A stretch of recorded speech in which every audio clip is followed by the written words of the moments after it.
જય શ્રી કૃષ્ણ મિત્રો, સવારમાં વોક ઉપર નીકળી ગયા હતા. ટણ પાછા વળી ગયા હતા. ટણ પછી બહાર જવાનું હતું. ટણ પછી પૂગીને કામ કરી લીધું હતું. પછી પાછા ઘરે નીકળી ગયા હતા.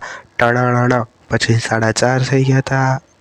પછી આજ વાતાવરણ સારું હતું એટલે અમે વોક ઉપર નીકળી ગયા હતા, હું ને રૂબીના. ટણ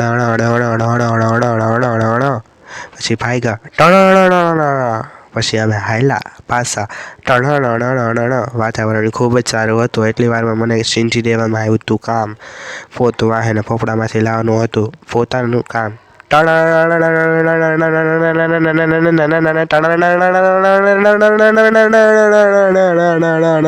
તાળું મારી દીધું હતું. પછી આપણે બહાર આવી ગયા હતા પોતું લઈને. પછી રૂબીનાને ખાવાનું દઈ દીધું. હાલો, આજના બ્લોગમાં તો એટલું જ. તે મળીશું આવતીકાલે. Thank you.